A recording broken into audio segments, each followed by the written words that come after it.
chat.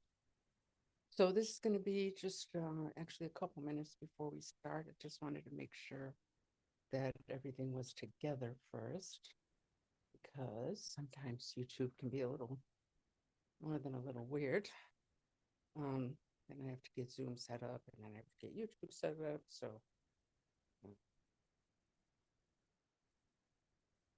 take a bit of time.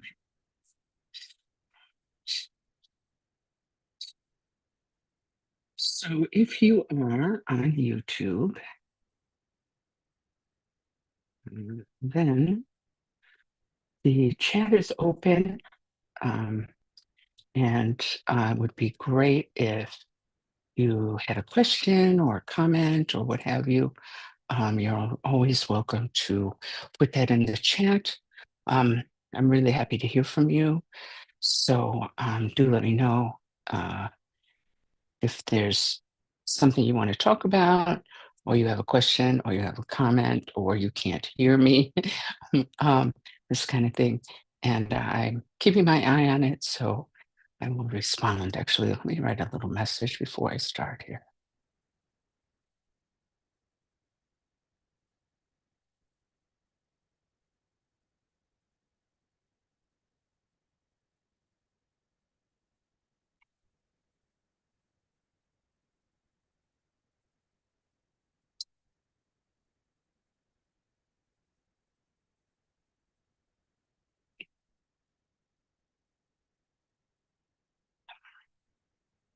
Message sent. Pardon me. Okay, so we are going to start now. First of all, welcome. Very happy to have you here, whether you're here live or you have come later. Either way, it's great. And happy to have you. So before we begin, we just want to kind of settle in. Hey, Tess, hi. That's somebody in the chat I asked to do. So before we begin, we always just want to settle in, bring the mind into the present moment, here and now. And actually, that's what we're going to talk about today. So just kind of relax, take some breaths, bring the mind into the body.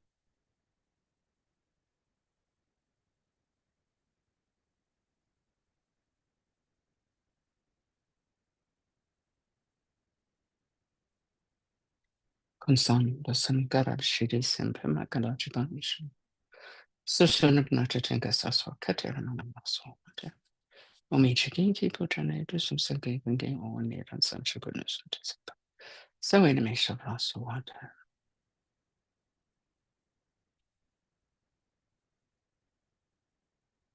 So we want to begin, as always, with our bodhicitta motivation. Bodhicitta is the wish to attain enlightenment for the benefit of all sentient beings. Begins with the recognition of the suffering of others and the compassion that naturally arises when we see others suffering. We don't want them to suffer. But that is mixed with the wisdom that understands that in order to remove the cause of that suffering, which is fundamental ignorance, we really need to attain enlightenment first. So we do that for ourselves and for others, but we really try to focus on others. So if you could do that in whatever way makes sense to you, even if it's just, may the time we spend together this morning benefit not only myself, but others as well. So please do that now.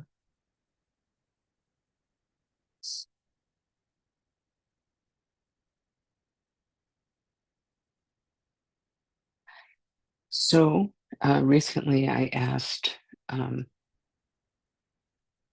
class or at SOC, hi Eileen, hey Alina, hey. I asked what people would like to talk about, if there was anything they would like me to talk about today. And Tess actually mentioned something that led me, I don't know if it's exactly what she wanted, but it led me to want to talk about the power of being present here and now. Okay, so that's what I'm going to talk about this morning. So, you often hear this phrase, right, to be here and now or be in the present moment from Buddhist teachers and meditation instructors. And yeah, sometimes it can feel a little, little touchy feely, right? But actually, it's extremely practical and useful and actually necessary in order to progress on the path, right? So what does it mean? That's what we're going to talk about today. What does it mean? Why does it matter? And how do we practice it? Okay. So what it means is simply just bringing the focus, your mind into the present moment with to what is happening within and without right now. Okay. Usually we're running all over the place in our mind. Okay. We're running into the future. What's going to happen tomorrow? How am I going to get XYZ done? Um, you know, whatever. What's going to happen with the world? What am I going to do when I go to France for the summer? This kind of thing. Okay. Or we're running into the past. Oh, this thing happened. I didn't like it. Or I remember meeting that person. They were really cool, or whatever, right? We're still not here, positive or negative, still not here. Or we're running into some kind of fantasy, right? Oh, if only, I don't know,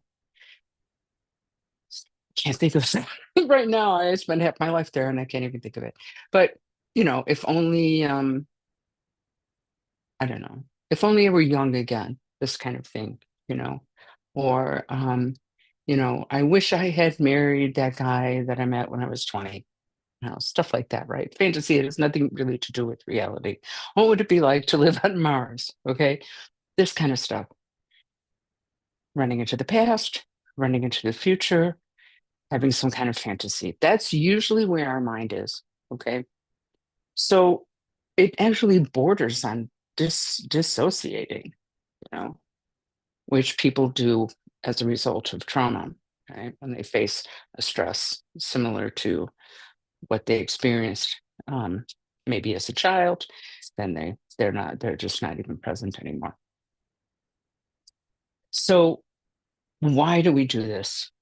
Okay. Mostly habit. We really are that phrase, creatures of habit, is a real thing. We are creatures of habit.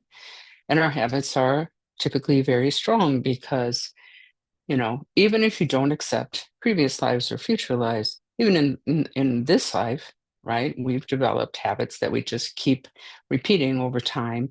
And then that just becomes the easiest thing to do, right? We just, but I remember when I was in Thailand when I first really got into Buddhism, and the teacher was talking about meditation and sort of the different things we do on the path, and saying that, if you imagine a field in front of you, like an overgrown field, and you're going in one direction, you make a path, right? You just keep walking in that way, and you're like stepping on the grass. Sorry, stepping on this, imagine the grass is like 3 feet tall. Hey, Liz. Um, Imagine the grass is like 3 feet tall, right? And you just keep walking in that direction. Eventually, you're going to make a path there, and there won't be grass there. There'll just be the ground because you walk that way many times. Well, when we practice, we're trying to just make another path, right? So instead of going on the path that we're used to, we start to forge another path. Well, of course, that's going to be more difficult, right? Because we're going to starting again to like trample on that grass, and it just is going to be naturally easier to go the way we've been going. Okay. But eventually, if we're persistent, yeah, we will continue to uh, um, trample down that path and make that path the new one, and the old one will just overgrow. Yeah, and you won't even be able to see it anymore.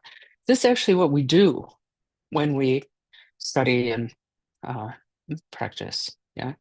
All we're doing when we're trying to, let's say, develop patience over anger, we're just trying to develop a new habit. So we do this, we're sort of, the mind is all over the place due to habit. It's also things like, anxiety. Um, we don't want to face something. Uh, we're bored.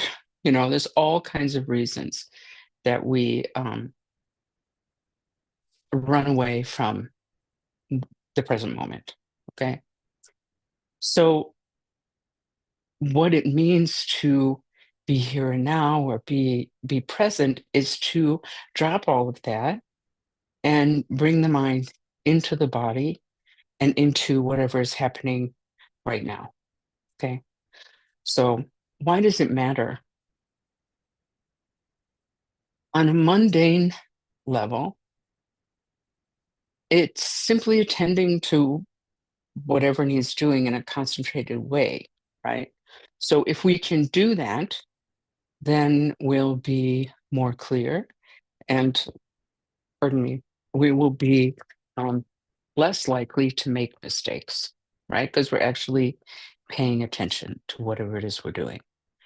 In a sort of spiritual way, let's say, um, being present makes it easier to be aware of others, right? Be aware of our whole environment and be aware of others and being able to attend to them and their needs rather than being self-involved, which is how we usually are. Story I really like from my second 3-year retreat was with Zigar Control Ricochet, who lives in Colorado, is a place in Colorado. Anyway, he came to France, gave us teaching. And somebody asked what he thought, what was the biggest sort of issue with Westerners in regards to the practice and, Buddhism and stuff and the teachings. And he said, being self-involved. And I want to make clear here before I continue that self-involved or what did I say earlier? Yeah, I use self-involved or self-centered. In this case, it doesn't mean egotistical, right? It doesn't mean I only think about myself and like screw everybody else. It doesn't mean that in this context. I mean, that is obviously a fault that we, don't want to get into or we want to remove if we see that in ourselves. But it just means kind of focusing on the self more, right? So we're sort of just blind to others because we're just thinking like, what do I need to do? What happened? Where am I going? This kind of thought, self-involved. Okay. So he said that. He said, like, oh, you're walking down the street, you don't even see the other people, you don't even notice anything. And the way to get out of that is to smack yourself on the back of the head. Just smack yourself on the back of the head a couple times and it'll wake you up. I found that so funny. I don't know that I've ever done it except in demonstrating. But anyway, it's pretty funny. So, just to kind of wake up to what is happening, where we are, what we're doing. Okay.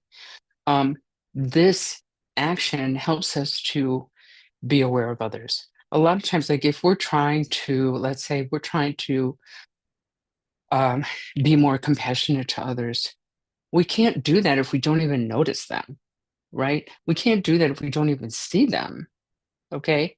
So if we are aware, if we're in the present moment, if our mind is not floating all over creation, then we're much more likely to see others, to notice the needs of someone else, and to know if we can or cannot help them. So even for developing, I don't know what else called spiritual qualities, let's say, like compassion, love, patience, and all that, we have to begin with awareness. Okay. So it matters for that reason. And on the sort of highest level in the Buddhist teachings, being present, being in the moment, being here and now, means having access to our own true nature and to the nature of reality itself. So ultimately, it's very, very deep. Yeah, it's extremely profound. to actually be present, to have a mind that is relaxed and open and aware, yeah, allows us to access our Buddha nature, our enlightened nature. So when we do a practice that seems like a very beginners kind of practice, right? Sometimes if people have been in the Dharma for a long time, or they've been practicing for a long time, and they've received 50 empowerments and met 100 lamas and whatever, they feel like mindfulness breathing practice, babies, it's for babies, like, I'm not going to do that simple practice. I'm too advanced for that. No, it's the basis of everything. We can't do Dzogchen or these really high things if we can't even pay attention, right? So this is something we practice every day. Sorry. And this is something we practice every day, right? It's not something that we do, kind of as a novice. And when we get to be, better, we ignore that. No, it's essential. It's really, really important. Yeah. So how do we practice this? What is the process of that? Yeah. So as always, we need to consider these three. Actually, when recently this Lama called Khenpo Pemeshera Rinpoche gave teachings from France, and he called these things the three wisdoms, which I found quite interesting. But essentially, it's study or hearing. So that means to study the teachings on it, read about it, hear teachings on it, learn what it is, learn about it. Yeah. And the second is contemplation. So contemplation means that we take what we heard in whatever way that we heard it, whether it was reading or hearing a teaching or watching a video, whatever, right? And we contemplate that. We examine it. So important. We have to remember that, yeah? Buddhism has no respect for blind faith. Blind faith is useless, actually. And it really won't take you anywhere because you're not digesting anything, you know? It's like taking a beautiful piece of chocolate cake and just like smearing it on your face or something rather than actually eating it and saying, I know chocolate cake. No, no, you don't. You see it, you've heard about it, it's in front of you, but you don't experience it unless you eat that. Okay? So contemplating the teaching. So if you just considered what I just said about the mind being present. One option is just to go, oh, the teachings say the mind should be present. Okay. But what we're saying here is don't just accept that. See for yourself. Try it. Watch your mind and see, is that true? Am I really just always running in the past, running in the future, or fantasizing somehow? Is that really true? I don't think that's true. And then you start to examine it, oh, yeah, I just was like in a space 20 years ago when I first came here. Wow. Okay. All right. Okay. And then you meditate. Meditate's the third thing. So meditation is the thing that allows us to integrate the, the teachings, integrate our contemplation, the results of our contemplation of the teachings into our mind, into our very being. So it becomes part of us. Okay. It's not just something in a book or something in a video or something we discuss. It becomes part of us through meditation. Okay. And meditation in this case is right, mindfulness of breathing meditation. And I'll talk about that in a second, and things like that. But there's lots of other, in the Vajrayana in particular, there's lots of other practices we can put in this category. Okay. Like sadhana practice and this kind of thing. All right. So we study the teachings on it, we contemplate those teachings, and we meditate. All right. So there's formal practice, which begins with mindfulness or breathing practice, which we're going to do today, and other meditations, which I mentioned. So let's just talk about mindfulness breathing practice, meditation. Okay. It's really best, if you can, to set up a daily practice for that and to stick to that practice. And this is what's going to help you or help us to carry this practice into our day-to-day life. Just thinking about it, it's not going to really make it happen. You know, I can think all day about, I can think all day about going to the gym. Oh, I should go to the gym. The gym is like this. They have these kind of machines. They have these kind of people. It costs this much. But if I don't go, if I never go, I can't get any results from that just by hearing about the gym, just by contemplating the gym, learning the gym, seeing videos on the gym and how the results that people have. Unless I actually go there and do it, there's no point, right? So, how do we set up a daily practice? Okay. Well, in the beginning, what we want to do is experiment. Best thing to do is experiment. So, experiment with the time of day. So the teachers generally say that the best time to meditate is first thing in the morning, um, partly because of just how the energies are circulating in our body at that time, partly because of the mind is most fresh at that time, and partly because we have actually less distractions at that time. So we haven't started the day, right? So ideally, that's the first thing we do. You know, you maybe get up, maybe make a cup of tea, go to the bathroom, whatever, and then do your practice. But that's not going to work for everybody. Some people are not morning people. Some people have to get their kids off to school. Some people, have very little time between getting up and getting in the car and going to work. That's okay. Then we just find another time. You know, maybe we practice during our lunch hour at work, or maybe we practice when we come home from work before we start dinner. Or a bird just hit the window. It's still alive. Okay. Maybe we practice before we go to bed. So we have to find ourselves a time that works for us in our daily life. And we should just accept that in the first, I don't know, couple weeks or whatever of practicing, that we're gonna have to experiment with that. So time of day. Then we experiment with how long we want to practice, right? The teachings generally say to start with a really short period of time. Okay.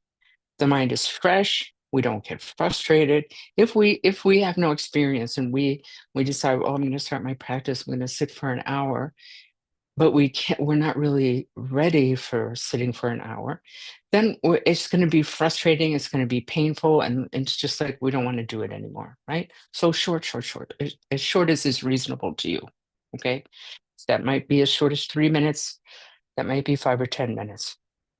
Okay, whatever. And then you can gradually increase the time of that. But I've heard teachers say many times, like, you should, like, I've heard Sarkhan Rinpoche say this too. You should stop your practice when you still want to practice. You know what I mean? Stop your meditation still wanting to meditate. Then you'll want to come back to it. But if we sit there and just like we're hating it, we're not going to want to come back. Okay? So time of day that we practice, how long we practice, where we practice. Okay. So best case scenario is that we have one place in the house, the apartment, that is just for that. Doesn't mean that you need a separate room. Some people are fortunate they have a separate room that they can make just their meditation room. That's super cool. But not everybody's going to have that, right? So maybe it's a corner of your bedroom or a corner of your living room or something like that. And then you want to set that up so it's a nice, pleasant, inspiring environment. Okay. And it should be stable. It should not be something that you need to move around.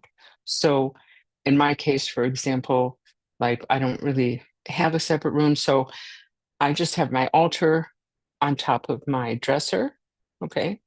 and I sit on my bed. I make my bed and I sit on my bed. That's my meditation place. And I'm fortunate, I have some woods out here. I can look at that while I'm meditating as well. So there's not much that I have to move. I have to make the bed, I have to put these cushions behind my back to support me, and that's it. Okay. Um, if we're in a situation where uh, let's say that we've designated a corner of our bedroom to do our practice, but we're like throwing our dirty clothes there. We don't have a cushion or a chair there, that stays there. And we look at that and just feel like, oh, forget it. Oh, I'm going to move these dirty clothes. Oh, I got to go drag a chair, or I got to get a cushion from somewhere, and just, I don't want to do it. Like any excuse, we'll find any excuse to not do it, right? So we want to support ourselves to be able to do this daily practice. Okay. So I mentioned an altar. You can do an altar. You don't have to do an altar. The altar is there for a lot of different reasons, which I don't have time to talk about right now. But essentially, it's there as a it makes it like a sacred space. Yeah. It makes it a beautiful and sacred space. So you can do that in whatever way makes sense to you personally. Like if you're a Christian, you can put a, you know, picture of Jesus there. If you're Catholic, Mary, a candle or whatever, that just flowers, whatever makes you feel peaceful and connected with something greater than yourself is perfect. And you don't have to do that at all, okay? But if you want to, it is helpful. You could just put a little table there with a candle and some flowers and a picture of whatever you like, okay? Or you can do, if you're in the Vajrayana, you can do a full altar. Okay, so you found a place and you think this corner of the bedroom is going to work for you. And you want to keep that clean. You want to keep that stable. And that's going to like be a magnet for you almost. It's going to like just draw you to that space. It's going to be easy for you. And like the more you sit there, the more you kind of, not to get too woo on you, but um, um, the more you sit there, the more you kind of creates a sort of energy for you to sit more. When we had the center, and we had on one side we had the classroom, and on the other side we had the temple where we did our practice. People would come in, even people just the first time they ever visited there, and just be like, geez, the energy in here is so nice. And it's really true. Those of you who experienced that know, you know. So, I miss it. Anyway, uh, so having a stable space. But maybe that corner of your bedroom isn't going to work for you. You're not going to know that unless you try it. Then you're like, okay, corner of this place doesn't really work for me. I'm going to try the outside porch. I don't know. I'm going to try corner of the living room, whatever. Okay, so find your space. So you want to find time of day, how long you meditate, where you meditate, and then sort of what are you going to do? What kind of practice are you going to do? Well, you're always going to do mindfulness or breathing practice in the beginning. And then maybe you can add tonglen or some other kind of practices depending on your education and experience. Okay. So doing that every day is really important because we are, for a few reasons. One is just keeping that continuity. We're keeping the momentum of the practice. So I've experienced this. I know that those of you who have been practicing for a while have also experienced this. If you stop, it's so much harder to get back on the bike. It really can be very difficult to get back on the bike. All right. So let's say that you stop because today you just feel too busy. I'm not going to do it. I can't do it. I don't have time and I'm not going to do it. Well, that is the first step on the path to never doing it. Okay. Because we're actually always busy. We're actually often tired. We're actually, often will face resistance to doing it. And if we just give in to those things, they're not going to stop appearing. And what's going to happen is we'll just keep not practicing. So practice every day. Yes, there will definitely be times when it's more difficult, when you're busy, when you're sick, when whatever. Okay. And those days, let's say that you set a time of, you're going to sit half an hour every day. And this particular day, you're in the middle of a crisis, 15 different things are going on, and whatever. Then you say, okay, I can't practice half an hour today, but I can do 10 minutes. Then you do your 10 minutes or your 5 minutes, but you've done it. Okay. Or let's say that you've established the morning as your best time to practice. You've got all your stuff set up. That's your time to practice. And there's a morning when you can't do that. Cool, that's fine. We do it before bed then. You can be flexible, okay, and maintain your daily practice. Even within that, even when you develop the habit of like being able to move that around a little bit, there will be times when you don't do it. And the thing to do in that case is to be relaxed about it, is to be kind to yourself, is to give yourself space and just be like, okay, that didn't work. I would have rather practiced. I didn't. That's fine. Guess what? I'm a human being. I'll do it tomorrow. That, if you have that attitude, you're much more likely to do it the next day than if you have the attitude of, oh, I'm the worst. I can't believe I didn't do it. How am I going to progress if I don't practice? Oh, if you do that, you're not going to practice the next day. Please trust me on that. Try it if you want. Pay attention, but you'll see. Trust me on that. You really will. So, balance, balance, balance. Watching yourself. No one else can do it for you. No one can come there, make the space for you, take you out of bed and put you on the cushion. Would that we could, really. I've been tempted in the past to be just like, I'm going to show up at people's homes at 6 a.m. and then practice. Okay. So setting up a daily practice and sticking to it. This is what's going to help you to carry it into daily life. Okay. If we never do a formal practice, it's going to be so much more difficult to be aware, mindful, compassionate, etc., in our daily life. We need that formal practice to form that habit, to, absorb the teachings, to digest the teachings, right? We have to have that formal practice. So that's the thing that's going to help us to do the daily, I don't know what to call it. It's called post meditation or jetro in Tibetan. But it's, all the time that we're not formally practicing. So I don't know if you want to call that informal or daily or whatever. Okay. But anyway, so how do we practice this when we're not doing the formal practice? That's just one way is just mindfulness practice, right? Which is, the formal practice is mindfulness of breathing. The daily practice is mindfulness of brushing your teeth, mindfulness of eating, mindfulness of doing the dishes, mindfulness of driving to work, whatever it is we're doing. Yeah. Paying attention to these very small things is making that new path of awareness in our daily life that it will eventually lead us towards enlightenment. This is a really important point also. Yeah. Enlightenment can seem like this giant, unattainable, fantasy, honestly, and we can feel like there's no way I can reach that. And that's really too far. And I'm too old at this point to even think about blah, blah, blah, blah, blah. Okay. Enlightenment is completely achievable. It's absolutely achievable. And,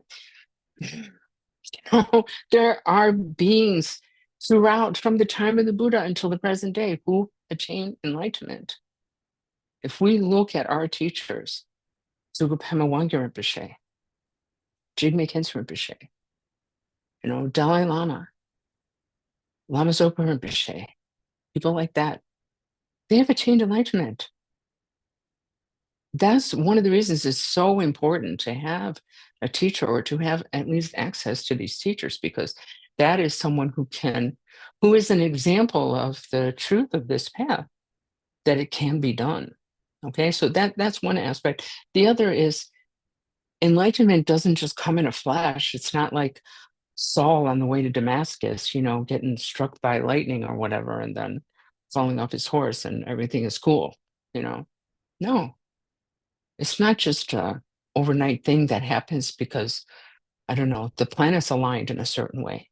Enlightenment happens by taking a lot of small steps and not giving up and just continuing step by step to get there. So, mindfulness breathing practice and paying attention to brushing our damn teeth can seem so kind of mundane and sort of, I don't know, boring, useless, whatever kind of words you want to put on it, but it's not. These are steps that lead us towards enlightenment. Having the capacity to be present and to, see what is happening around us is what connects us to others, is what allows us to really be compassionate. Having through meditation, through contemplation, through study, through all these things that I just discussed, eventually we can access our own true nature, right? And be this completely open, stable, aware being who acts spontaneously because they are absolutely in touch with what is happening here and now. Right? But when you see someone like this is so interesting, to be around these teachers. I spent kind of a lot of time, around Tugu Pemawang Rinpoche and Jigme Khyentse Rinpoche. Not as much time as other people, definitely not as much time as I would like to. But in observing them, I see like just this, there's no hesitation, They know what to say, they know when to say it, they know what to do, they know when to do it, they know how to do it, they know what the person needs, and from the outside, with our obscurations, lack of wisdom, etc., it can look crazy, we're like, why did he say that? But to the person he was speaking to, like they may say something that I saw this all the time in retreat. It's a very small example, but it is an example. Somebody would ask a question. Tugu Rinpoche is just the king of this. Somebody would ask a question to Tugu Rinpoche, and he would answer something completely different. Like out to me, it looked like out of left field. And in the beginning, oh my God, it's so embarrassing. But in the beginning, when my first 3-year retreat, so you got to understand, when I did this first retreat, I had almost no experience in the Vajrayana. I just accidentally landed there in France at the retreat place. And 2 weeks later, I was in the 3-year retreat. So I had no experience. Okay. I had a couple years of experience doing the Theravada practice. And then, anyway, various things happened. And then I ended up in France. Okay. So we're in retreat. Somebody asked a question. I took answers something that to me seems just not at all related to the question. And so I would try to correct it.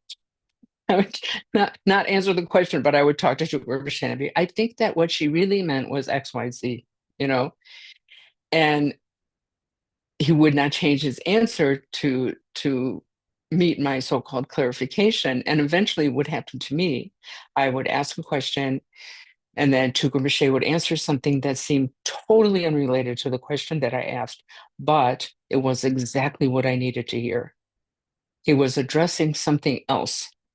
He was addressing what was in my deepest mind heart and what I needed to hear at that moment, which wasn't the answer to the question that I had asked. Okay. So that is the power of someone who is so present, is so has realized their true nature, and so can act from that space of knowing, right? And this kind of being, that Chukwuemeka, Jimmy Dalai people like that, that way of being, that level of accomplishment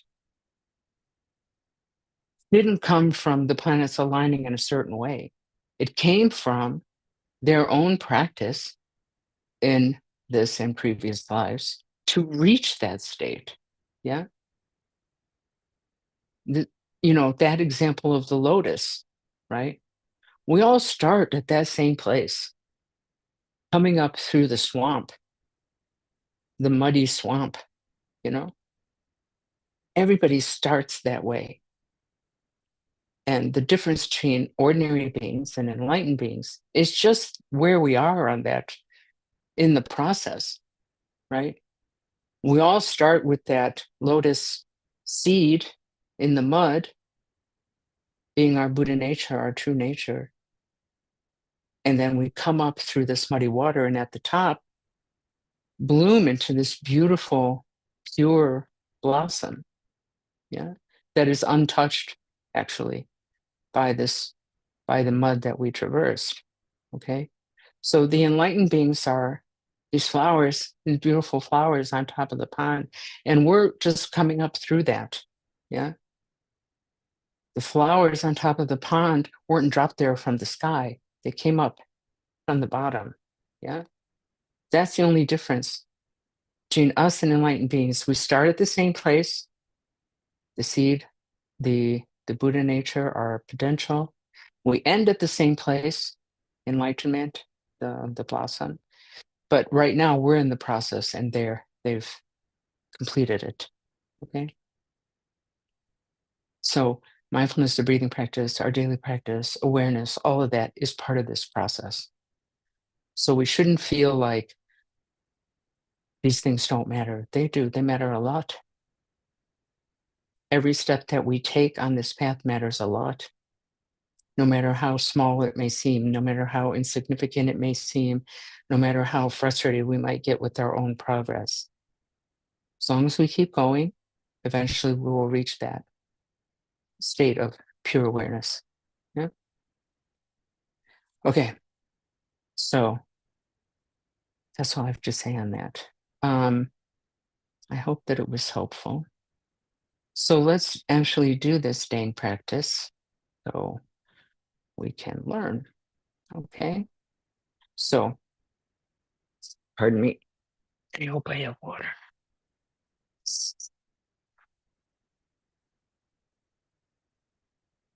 Okay.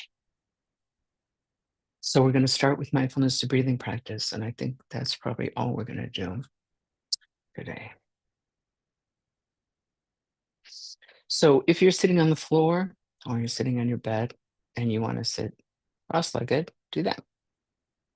You can sit in the full lotus position with both your thighs on your knees like that, or half lotus, or you can just fold your legs in whatever way is comfortable for you.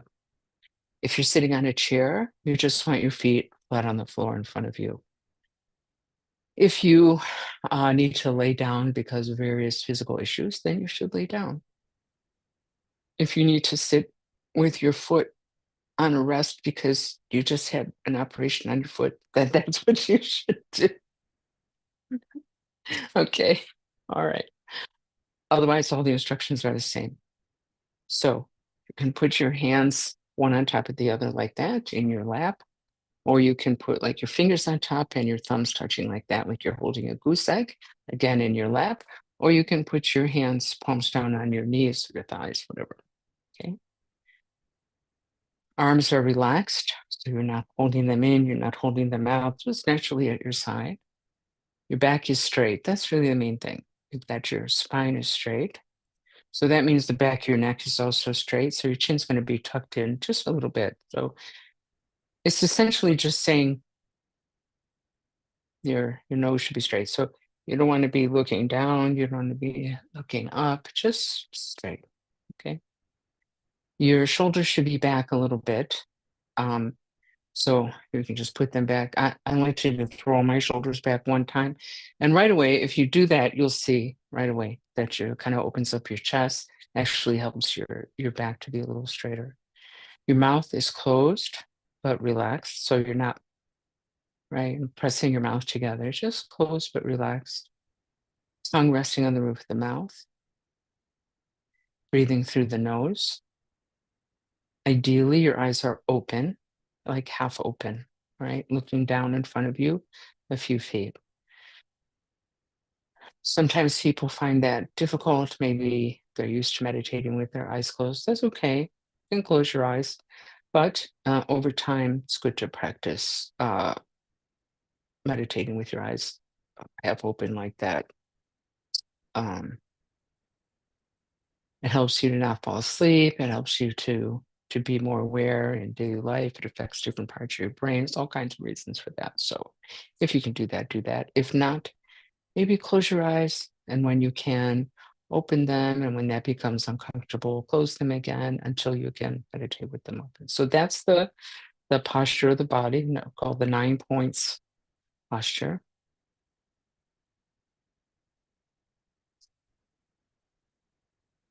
And what are we doing with our mind in this situation? What we're doing is we're going to become aware of the breath coming in and out of the nose. You're going to pay attention to this area of the nose. Okay. Let's just do that for a moment, and I'll continue the instruction.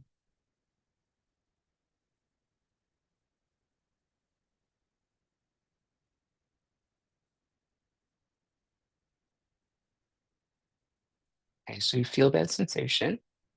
And what we want to do is just allow the thoughts to arise, dwell, and disappear on their own. So the thoughts will do that. A thought will arise, will dwell, will disappear on its own, will be replaced by another one that will be there for a while and then disappear. That whole process continues. We're not trying to stop thinking, okay? And we're not trying to reject the thoughts or make new thoughts or judge them or anything, just letting them happen, like watching clouds moving through the sky on a windy day, okay? And we're trying to maintain continuous awareness of the breath. We're going to get distracted in that process because of habit, yeah? So as soon as we realize, oh, I completely got distracted, just bring the mind back to the breath. That's it. That's the practice, okay? It's very simple. It's not necessarily easy, but it's really simple. And the more we practice that, that's why it's called practice, the better we get at that. And the better we get at that, the more we can develop awareness, being here and now. Okay? So please begin that now. We have the posture. We're noticing that sensation of the breath.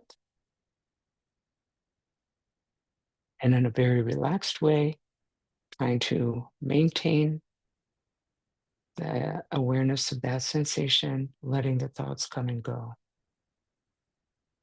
When we get distracted, simply bring the mind back to the breath. So let's start that now.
Now you can begin to count the breaths. Counting acts as an aid to helping us recognize more quickly if we've gotten distracted because we will have lost count. So what you want to do is count either every in-breath or every out-breath for a total of 10 breaths. When you get to 10, just come back and start again at 1. If you lose count, you get totally distracted. As soon as you realize that, just bring the mind back and start again at 1. Okay? So please begin that now.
Okay, and end the practice here.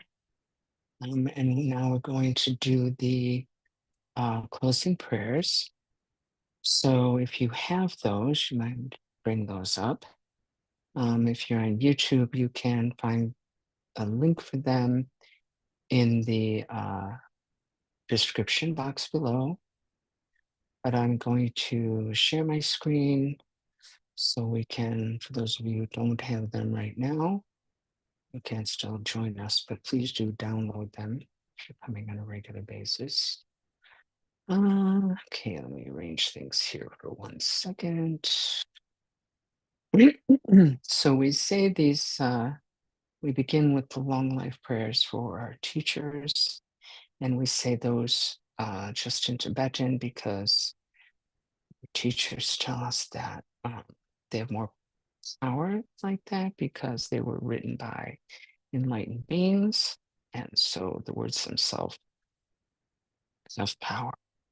So we say these first four prayers just in Tibetan, and then tell you what to do on the next page. Okay, so starting with the long life of His Holiness the Dalai Lama, and then the one below, and then go over to the next column, okay? Henry Wei Wei Shikam Su Pendant De Wa Malu Chuen Ne Chen Si Wan Ten Jing Gam Su Yi Sape Ga Ga Ba Chu Jeng Yu Shi Om Swisti Jigme Kempe Kalong Yan Paru Bukab Se Chen Su Se Bundawa Yudo Dun San and Ke No Bu Cho Se Che Ga Wei Shakin Ta Su So Om Swasti Sela Gim So Chin Up Jinju Ne No Zin Da Se Yu Chu Pama Wang Sang Sun Na Dre Ga Bo Cha Chen Ne No Shen Den De She Ten Da Ge Shou Nama Gungan Sampo Sawa Deb Shadu Kwe Se Ring Wa Sawa Deb Prile Ta Shin Ge Pa Sawa Deb Nama Dan Dre Wa Me Pa Ching Gi Lo. So this one here, same way, this column and then this column, dedicating the marriage by this merit. So this one we say once in English, once in Tibetan, remaining three just in English, and then we do the 100-syllable mantra. By this merit, may all attain omniscience, may defeat the enemy, wrongdoing. From the stormy waves of birth, old age, sickness, and death, from the ocean of cyclic existence, may I free all beings. Sunandi tamche zikani chokne nepe dranam panche shing kegana chi balon trupai sipe tsole droa sho. May bodhicitta, precious and sublime, arise where it has not yet come to be, and where it has arisen, may it never fail, but grow and flourish ever more and more. As long as space endures, as long as sentient beings remain, until then, may it too remain and dispel the miseries of the world. Ever absorbed in the display of divine forms and primordial awareness, appearance, sound, and perception in the state of divinities, mantras, and Dharmakaya, may I, inseparable from the practice of the profound and secret great yoga, attain within the essence of mind the state of one taste. Om Vajra Sattva Samaya Manupalaya Vajra Sattva Tenopa Tishta Jito Me Bawa Sudokayo Me Bawa Subokayo Me Bawa Anurakto Me Bawa Sawa Siddhi Me Prayatsa Sawa Kama Sutsam Me Chitam Shriyang Guru Hum Ha Ha Ha Ha Ho Bhagawan Sawatata Gata Vajrama Mimutsa Vajripala Maha Samaya Sattva.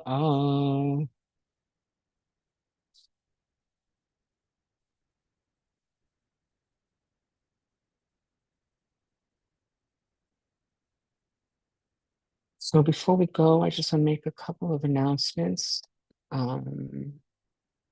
We'll be practicing the Buddha sadhana this coming Tuesday, the 27th at 7:30 p.m.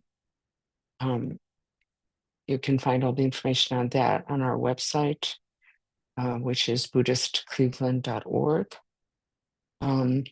And we have meditation every Saturday, except during the summer break, from 10:30 to 11:30. The second Sunday of every month, we have it online like this, and also in person at the Lakewood Public Library. So that would mean June 14th will be the next one that we have in person. Also, if you can, we would really appreciate any kind of donations that you can afford to make so we can continue offering you the precious Dharma. Best of all would be to become a member. You can find out all about that on the website, a bunch of links below. So I'm sorry to have to ask that, but we really have no choice because everything costs money. So what are you going to do? All right, so thanks, Liz. That's a nice message. Thank you. So thank you everybody for attending. Thank you to everybody who watches the video after the live stream, and hope to see you soon.